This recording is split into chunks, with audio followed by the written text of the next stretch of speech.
लोकसभा चुनाव में जीत दर्ज करने के बाद नरेंद्र मोदी लगातार तीसरी बार रविवार को यानी कि 9 जून को प्रधानमंत्री पद की शपथ लेंगे।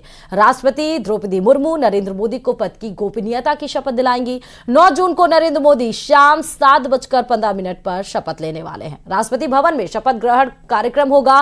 राष्ट्रपति द्रौपदी मुर्मू प्रधानमंत्री के साथ साथ केंद्रीय मंत्री परिषद के सदस्यों को भी पद और गोपनीयता की शपथ दिलाएंगी। बताते चले कि शुक्रवार को राष्ट्रपति द्रौपदी मुर्मू ने नरेंद्र मोदी को नई सरकार के गठन का न्योता दिया। राष्ट्रपति ने मोदी को दही चीनी खिलाकर नई सरकार बनाने के लिए आमंत्रित भी किया। ये तस्वीरें भी आप देख सकते हैं, बहुत अहम।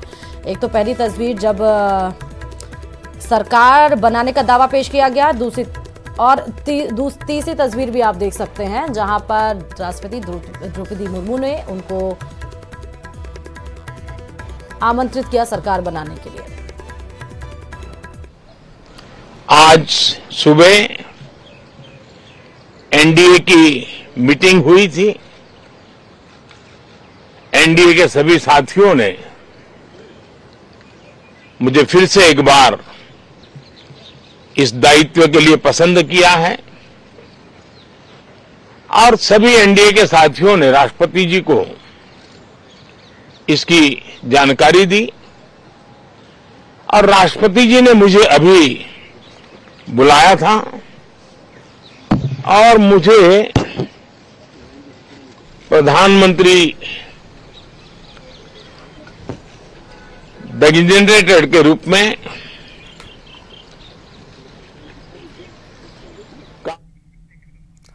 और पीएम मोदी का शपथ ग्रहण समारोह होने जा रहा है। इस ऐतिहासिक पल में शरीक होने के लिए देश विदेश के कितने मेहमानों को न्योता भेजा गया है, कौन कौन सी बड़ी हस्तियां शपथ ग्रहण समारोह की साक्षी बनने वाली हैं, इस स्पेशल रिपोर्ट में देखिए।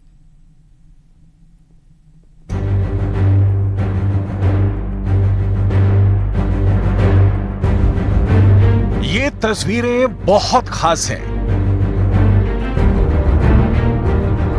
18वीं लोकसभा की फाइनल टैली आने के बाद अब सरकार बनाने की बारी है और मौका एक बार फिर देश ने प्रधानमंत्री नरेंद्र मोदी को दिया है। एनडीए ने पीएम मोदी को संसदीय दल का नेता चुन लिया है और राष्ट्रपति ने पीएम मोदी को सरकार बनाने का न्योता सौंप दिया है। लोकसभा के नेता के रूप में माननीय नरेंद्र मोदी जी के नाम का प्रस्ताव करता मन से समर्थन करता है। भारत की जनता को सर आप पर पूरा विश्वास है। नरेंद्र मोदी जी के साथ आई सपोर्ट श्री नरेंद्र मोदी जी के नाम का समर्थन करता हूँ, उसका अनुमोदन करता हूँ। I support Shri Narendra Modi ji. Is the proudest moment in my life. Shri Narendra Modi ji को समर्थन देती है। पार्टी के तरफ से पूरा समर्थन देता हूँ। श्री नरेंद्र मोदी जी के नाम का समर्थन करता हूँ। श्री नरेंद्र मोदी जी के नाम का समर्थन करती हूँ।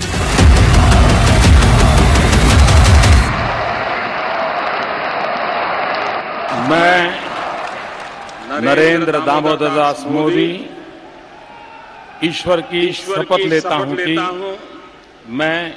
कि मैं विधि द्वारा स्थापित भारत के संविधान के प्रति सच्ची श्रद्धा और निष्ठा रखूंगा।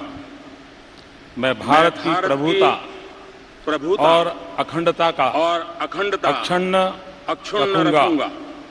मैं संघ के प्रधानमंत्री के रूप में अपने कर्तव्यों का श्रद्धापूर्वक और शुद्ध अंतःकरण से निर्वहन करूंगा। अब से बस कुछ ही घंटों बाद देश में सत्ता के इतिहास का एक नया अध्याय खुलेगा, जब 6 दशकों में पहली बार लगातार तीसरी बार नरेंद्र मोदी प्रधानमंत्री पद की शपथ लेंगे। मैं संघ के प्रधानमंत्री के रूप में अपने कर्तव्यों का श्रद्धापूर्वक और शुद्ध अंतःकरण से निर्वहन करूंगा। इसके पहले यह रिकॉर्ड सिर्फ पंडित नेहरू के नाम था, लेकिन पीएम मोदी के तीसरी बार के शपथ ग्रहण में और भी कई रिकॉर्ड बनने जा रहे हैं। एनडीए के सभी साथियों ने मुझे फिर से एक बार इस दायित्व के लिए पसंद किया है और सभी एनडीए के साथियों ने राष्ट्रपति जी को इसकी जानकारी दी और राष्ट्रपति जी ने मुझे अभी बुलाया था और मुझे प्रधानमंत्री डेजिग्नेटेड के रूप में काम कर एक नियुक्ति दी है। बांग्लादेश की प्रधानमंत्री शेख हसीना, श्रीलंका के राष्ट्रपति रानिल विक्रमसिंघे, नेपाल के प्रधानमंत्री पुष्प कुमार दहल, भूटान के नरेश जिग्मे खेसर वांगचुक, सेशल्स के उपराष्ट्रपति अहमद अफीफ, मॉरिशस के प्रधानमंत्री प्रवेंद्र जगन्नाथ, यहां तक कि मालदीव्स के राष्ट्रपति मोहम्मद मुइज़ू को भी शपथ ग्रहण समारोह के लिए न्योता भेजा गया है।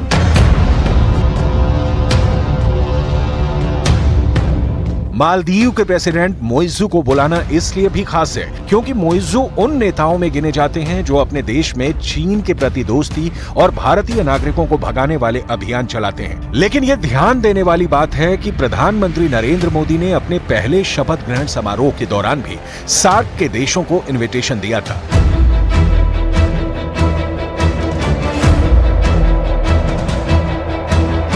ये मोदी के सबका साथ सबका विकास वाली नीति के भी अनुकूल है। मोदी के शपथ ग्रहण समारोह के लिए विदेशी नेताओं की अतिथि सूची, नई दिल्ली की पड़ोसी प्रथम की नीति और हिंद महासागर क्षेत्र में अहम माने जाने वाले देशों पर उसके रणनीतिक रूप से ध्यान केंद्रित करने को ध्यान में रखकर तैयार की गई है। इसीलिए मोदी 3.0 का शपथ ग्रहण इस बार कई मायनों में खास होगा। इसमें न सिर्फ पड़ोसी देशों के राष्ट्राध्यक्ष शामिल होंगे बल्कि कुछ ऐसे भी मेहमान दिखेंगे जो इस समारोह की शोभा बढ़ाएंगे।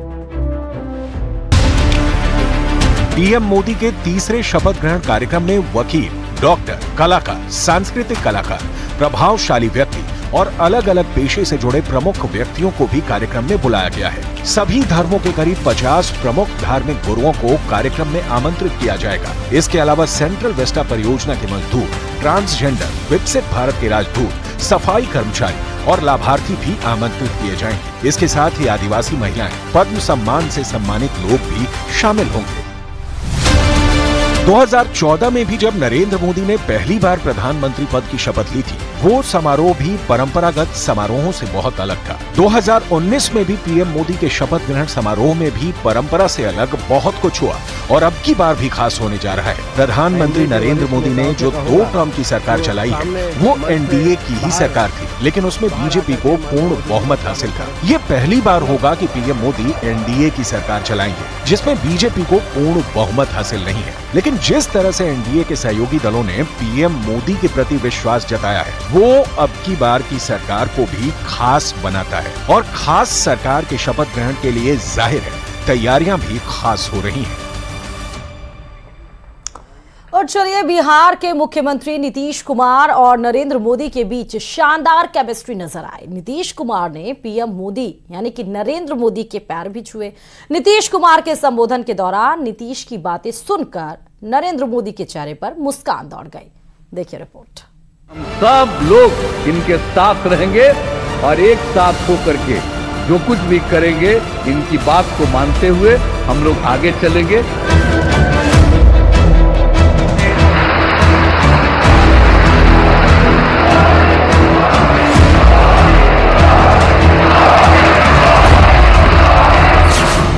एनडीए के बैठक में नीतीश कुमार और पीएम मोदी के बीच जबरदस्त केमिस्ट्री दिखाई दी। नीतीश के मन में मोदी का ये सम्मान सबने देखा। सबके सामने एनडीए की बैठक में नीतीश कुमार ने पीएम मोदी के पैर छुए। देखिए कैसे नीतीश ने अपना हाथ मोदी के पैर की तरफ बढ़ाया और पीएम ने उनका हाथ पकड़कर उनका अभिवादन स्वीकार किया। जब एनडीए के नेता के रूप में पीएम मोदी के नाम का अनुमोदन करने के लिए नीतीश कुमार को बुलाया गया तो वो पीछे की ओर से जाने लगे तो पीएम ने उनका हाथ पकड़कर उन्हें अपने सामने से जाने का इशारा किया। इसके बाद जब नीतीश ने बोलना शुरू किया तो उन्होंने जमकर पीएम मोदी की तारीफ की। हमारी party Janata Dal United, Bharatiya Janata party संसदीय दल के नेता आदरणीय श्री नरेंद्र मोदी जी को भारत के प्रधानमंत्री पद के लिए समर्थन देती है। और ये बहुत ही खुशी की बात है, 10 साल से ये प्रधानमंत्री हैं और फिर प्रधानमंत्री होने जा रहे हैं और इन्होंने पूरे देश की सेवा की। अब पूरा भरोसा है कि जो कुछ भी बचा है अगली बार ये सब पूरा कर देंगे। नीतीश की बातें सुनकर पीएम मोदी के चेहरे पर मुस्कान दौड़ गई। नीतीश भी मुस्कुरा रहे थे और नरेंद्र मोदी भी। ये मुस्कान आज विपक्ष को पसंद नहीं आई होगी। नीतीश ने भरोसा दिलाया कि वो और उनकी पार्टी पूरी तरह पीएम मोदी के साथ है और उन्होंने सियासी अवसर तलाश रहे विपक्षी की सारी उम्मीदों पर पानी फेरते हुए साफ साफ कह दिया कि विपक्ष के लिए दिल्ली अभी दूर है। तो हम लोगों को तो अब लगता है कि अगली बार जो आप आइएगा ना, तो इस बार हम देखें कि कुछ इधर उधर कुछ जीत गया है, अगली बार सब हारेगा, हमको पूरा भरोसा है। ये सब बिना मतलब का बात बोल बोल करके क्या किया है? ये सब कोई काम किया है? उन लोगों ने आज तक कोई काम नहीं किया, देश की कोई सेवा नहीं की है। लेकिन आपने इतनी सेवा की है और उसके बाद इस तरह से हुआ है, तब इस बार फिर जो मौका मिला है, तो इस मौका के बाद आगे अब उन लोगों के लिए कोई गुंजाइश नहीं रहेगा, वो सब खत्म हो जाएगा। अपना संबोधन खत्म करने के बाद जब नीतीश वापस अपनी सीट पर पहुंचे तो उन्होंने पीएम मोदी के पैर छुए तो पीएम ने उनका हाथ पकड़ लिया। पूरा हॉल तालियों और मोदी मोदी के नारों से गूंज उठा। नीतीश और पीएम मोदी के बीच ये अंडरस्टैंडिंग आने वाले 5 सालों के लिए मजबूत सरकार की ओर इशारा कर रही है। Bureau report, news 18।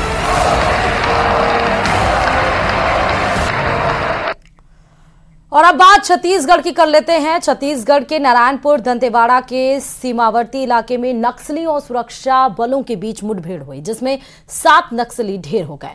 वहीं इस घटना में 3 जवान भी घायल बताए जा रहे हैं, जिन्हें इलाज के लिए अस्पताल में फिलहाल भर्ती करा दिया गया है।